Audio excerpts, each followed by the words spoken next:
ദുരന്ത ബാധിതരോട് അനീതി.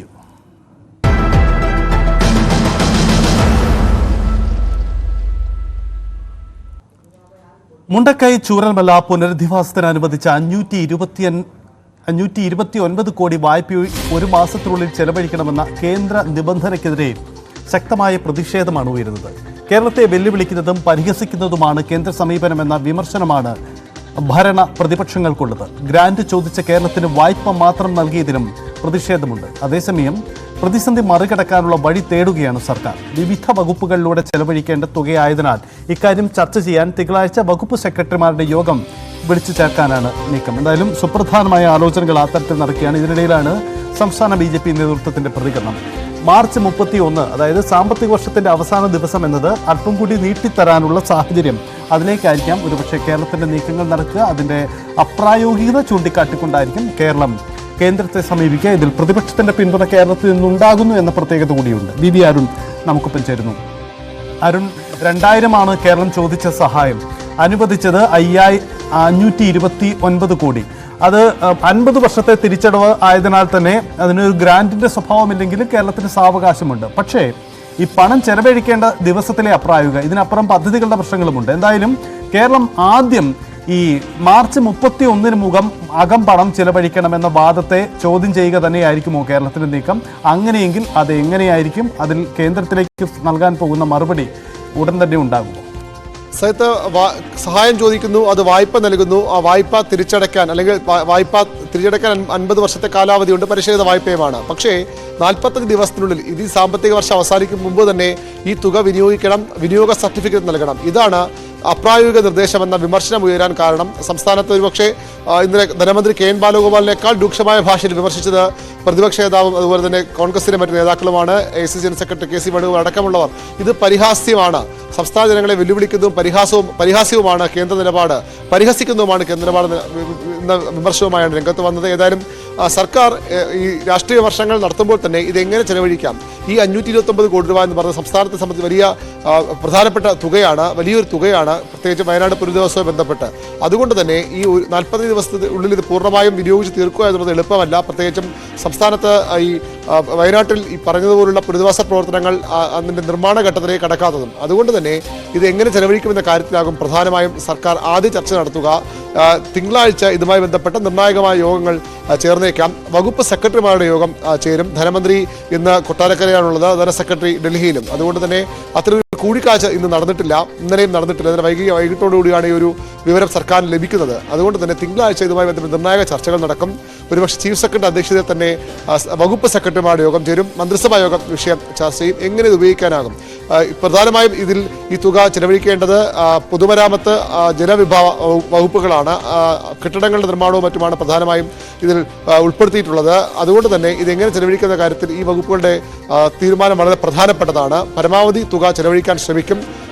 കഴിയാത്തതിൽ ഒരുപക്ഷെ വിനിയോഗ സർട്ടിഫിക്കറ്റ് നൽകാൻ കഴിയുന്ന തരത്തിലേക്ക് കാര്യങ്ങൾ മാറ്റാൻ കഴിയുമോ എന്ന കാര്യവും സർക്കാർ ആലോചിക്കുന്നുണ്ട്. അതിന് പുറമെയാണ് ഇതിൻ്റെ ഈ സമയത്തിൻ്റെ ഈ പരിമിതി ചൂണ്ടിക്കാട്ടിക്കൊണ്ട് ഇത് നീട്ടി നൽകാനാകുമോ? ഈ കാപ്പക്സ് വായ്പയാണ്, മൂലധന നിക്ഷേപത്തിന്മേലുള്ള വായ്പയാണ്. അതുകൊണ്ട് തന്നെ അതിൽ പ്രായോഗിക ബുദ്ധിമുട്ടെങ്കിൽ പോലും സംസ്ഥാനത്തിൻ്റെ പ്രത്യേക സാഹചര്യം പരിഗണിച്ച് വളരെ വൈകി ലഭിച്ച ഈ ഒരു വായ്പ അത് വിനിയോഗിക്കാൻ കൂടുതൽ സമയം നൽകാനാകുമോ എന്ന കാര്യം കേന്ദ്രത്തോട് ചോദിക്കാനും സംസ്ഥാന സർക്കാർ ആലോചിക്കുന്നുണ്ട്. അതും കൃത്യമായ തീരുമാനത്തിലേക്ക് എത്തിയിട്ടില്ല. ഏതായാലും ആ വഴി സർക്കാർ തേടും. അതിനപ്പുറത്തേക്ക് ഏതെല്ലാം വഴിയിലൂടെ ഇത് വിനിയോഗിക്കാം, വിവിധ വകുപ്പുകൾ വിനിയോഗിക്കൊണ്ട് തന്നെ അതിൽ എങ്ങനെയൊക്കെ ഉൾപ്പെടുത്താനാകുമെന്ന കാര്യത്തിലും വിശദമായ ചർച്ചകളിലേക്കാണ് സർക്കാർ കടക്കുന്നത്. തിങ്കളാഴ്ചയോടുകൂടി ഇതിന് കൃത്യമായ രൂപം നൽകും. ഏതായാലും രാഷ്ട്രീയ വിമർശനമുണ്ടോ എന്നുള്ള വസ്തുതയാണ്. അത് മറികടന്നുകൊണ്ട് ഏത് തരത്തിലേക്ക് വിമർശനപ്പുറത്തേക്ക് പ്രായോഗിക വഴികൾ കൂടി സർക്കാർ തേടുകയാണ്. BJP സംസ്ഥാന അധ്യക്ഷൻ മാത്രമാണ് ഈ വിഷയത്തിൽ, അല്ലെങ്കിൽ BJP നേതാക്കൾ മാത്രമാണ് ഈ വിഷയത്തിൽ കേന്ദ്രം വലിയ സഹായം ചെയ്യുന്ന തരത്തിലുള്ള ഒരു പ്രചരണം അല്ലെങ്കിൽ ഒരു നിലപാടെടുക്കുന്നത്. അവർക്ക് രാഷ്ട്രീയം അങ്ങനെ ചെയ്യാനേ കഴിയുള്ളൂ. പക്ഷേ അതിനപ്പുറത്തേക്ക് കേസ് പറഞ്ഞൊരു പ്രായോഗിക വശം കൂടിയുണ്ട്. ഒരു സർക്കാരിൻ്റെയും അഭിപ്രായങ്ങൾ, തീരുമാനങ്ങൾ ഇരുമ്പുലക്കയല്ല, അത് മാറാം. ഈ സമയപരിധി നീട്ടിച്ചോദിച്ച് സംസ്ഥാനം കത്ത് എഴുതിയാൽ ഒരുപക്ഷെ അതിൽ മാറ്റമുണ്ടാകുമെന്നൊരു സൂചന കൂടി കെ സുരേന്ദ്രൻ്റെ BJP അധ്യക്ഷൻ്റെ വാക്കുകളിലുണ്ട്. അത് തീർച്ചയായും സർക്കാരിനും വലിയ പ്രതീക്ഷ ഉണ്ടാക്കുന്ന കാര്യമാണ്. അത്തരം നടപടികളിലേക്ക് കൂടി സർക്കാർ കടന്നേക്കും. അരുണ്, രണ്ടാമത്തെ വിഷയം, 16 പദ്ധതികളിൽ പണം ചെലവഴിക്കാമെന്നാണ് കേന്ദ്ര നിർദ്ദേശമെന്നാണ് അറിയുന്നത്. പക്ഷേ അതിൽ കെട്ടിട നിർമ്മാണം അടക്കമുള്ള സുപ്രധാന പ്രവൃത്തികളെ ഈ പണം ചെലവഴിക്കൽ ലിസ്റ്റിൽ ഉൾപ്പെടുത്തിയിട്ടില്ല. അങ്ങനെയെങ്കിൽ ടൗൺഷിപ്പ് രൂപീകരണം, വീട് നിർമ്മാണം അടക്കമുള്ള വലിയ പദ്ധതികൾ ഉണ്ട്. റോഡ് നിർമ്മാണവും കെട്ടിട നിർമ്മാണവുമാണ് ഈ മുണ്ടക്കൈ ചൂരൽമല പുനരധിവാസത്തിലെ ഏറ്റവും സുപ്രധാനമായ ഘട്ടം. അപ്പോൾ ആ പ്രവർത്തനത്തിന് ഈ പണം ചെലവഴിക്കാനാവില്ല. അതായത് സമയപരിധി നീട്ടി കിട്ടിയാൽ പോലും ഇതിൻ്റെ അപ്രായോഗികമായ മറ്റൊരു നിർദ്ദേശം കൂടിയുണ്ട്. ഈ വിഷയവും ചോദ്യം ചെയ്യില്ലേ കേരളം? തീർച്ചയായിട്ടും ഈ സംസ്ഥാനം സമർപ്പിച്ച പ്രോജക്റ്റുകൾ തന്നെയാണ് കേന്ദ്രം ഈ വായ്പ അനുവദിച്ചിരിക്കുന്നത്. 16 പ്രോജക്റ്റുകൾക്കാണ് കേന്ദ്രം വായ്പ അനുവദിച്ചിട്ടുള്ളത്. അതിൽ തന്നെ എന്തെല്ലാം കാര്യങ്ങൾ ചെലവഴിക്കണമെന്ന്, അതായത് ടൗൺഷിപ്പിലെ പൊതു കെട്ടിട നിർമ്മാണം, റോഡുകൾ, പാലങ്ങൾ നിർമ്മിക്കൽ, ദുരന്ത മേഖലയിലെ പുഴയുടെ ഒഴുക്ക് ക്രമീകരിക്കൽ, സ്കൂൾ കെട്ടിടത്തിന്റെ പുനർനിർമ്മാണം തുടങ്ങിയ 16 പദ്ധതികൾക്കാണ് വായ്പ അനുവദിച്ചത്. പക്ഷേ അത് ഏത് രീതിയിൽ ചെലവഴിക്കാനാകുമെന്ന കാര്യത്തിലാണ് സർക്കാർ ഇനി ആലോചനകൾ തുടങ്ങുന്നത്. ചില തുക അതേപടി ഇതിലേക്ക് മാറ്റാൻ കഴിയുന്ന രീതിയിലല്ല എന്നാണ് സർക്കാർ ഇപ്പോൾ വിശദീകരിക്കുന്നത്. അതുകൊണ്ട് തന്നെയാണ് സർക്കാർ ഇത് എങ്ങനെയാണ് ഇതിലേക്കൊക്കെ വകമാറ്റാൻ കഴിയുമോ, ചൂരൽമലയിലെ തന്നെ മറ്റു പദ്ധതികൾക്ക് ഇത് അധികവും റോഡും അതുപോലെ തന്നെ ഈ പാലങ്ങളുമായി ബന്ധപ്പെട്ട അല്ലെങ്കിൽ കെട്ടിടങ്ങളുമായി ബന്ധപ്പെട്ട കാര്യങ്ങളാണ്. അതുകൊണ്ട് തന്നെ ഈ പുതിയ കെട്ടിടങ്ങൾ നിർമ്മിക്കുമ്പോൾ ഇത് ഇപ്പോൾ ഉള്ളത് അറ്റകുറ്റപ്പണിക്ക് അപ്പുറത്തേക്ക് പുതിയ കെട്ടിട നിർമ്മാണത്തിൽ ഉപയോഗിക്കാൻ കഴിയുമോ എന്ന കാര്യത്തിലൊക്കെ വ്യക്തത വരേണ്ടതുണ്ട്. അത്തരം കാര്യങ്ങൾ കൂടി ഒരുപക്ഷെ കേന്ദ്രത്തോട് സംസ്ഥാനം വ്യക്തത തേടും. അതിനുശേഷം മാത്രമേ ഇതിൻ്റെ വിനിയോഗം സർക്കാർ കടക്കുകയുള്ളൂ. 45 ദിവസം എന്ന വളരെ ചുരുങ്ങിയ സമയമാണുള്ളത്. പക്ഷേ അത് എങ്ങനെ മറികടക്കാനാകും, ഫലപ്രദമായി വിനിയോഗിക്കാനാകും? ഈ പണം ചെലവഴിച്ചെങ്കിൽ സ്വാഭാവികമായും അത് ലാപ്സായി പോകും, അത് സംസ്ഥാനത്തിന് നഷ്ടമായി പോകും. ആ ഒരു സാഹചര്യം ഉണ്ടാക്കാൻ സർക്കാർ ആലോചിക്കുന്നില്ല. അത് വലിയ രാഷ്ട്രീയ വിമർശനങ്ങൾക്ക് വഴിവെക്കുമെന്നത് കൂടി കണക്കിലെടുത്താകാം. ഈ 529 കോടി അതേപടി ഇല്ലാതാക്കാൻ സർക്കാർ ആഗ്രഹിക്കുന്നില്ല. അതുകൊണ്ട് കേന്ദ്രത്തിലുള്ള ഒരു സമവായ നീക്കമാണ്. ബാലഗോപാലിന്റെ ഇന്നലത്തെ വിമർശനം പോലും കുറച്ച് പൊതിഞ്ഞുള്ള വിമർശനമായിരുന്നു. അത്ര ഈ പ്രതിപക്ഷ നേതാവോ അല്ലെങ്കിൽ കോൺഗ്രസിലെ നേതാക്കളുടെ വിമർശനം പോലെ അതിശക്തമായ ഒരു വിമർശനമല്ല KN ബാലഗോപാൽ മുന്നോട്ട് വച്ചപ്പോൾ AK ശശീന്ദ്രൻ അതിൻ്റെ ഭാഗത്തുള്ള വിമർശനമൊക്കെ വരുന്നുണ്ടെങ്കിൽ പോലും സർക്കാർ ഇത് കേന്ദ്രത്തെ പിണക്കാതെ ഈ തുക എങ്ങനെ വിനിയോഗിക്കാമെന്ന് തന്നെയാകും സർക്കാർ ആലോചിക്കുക.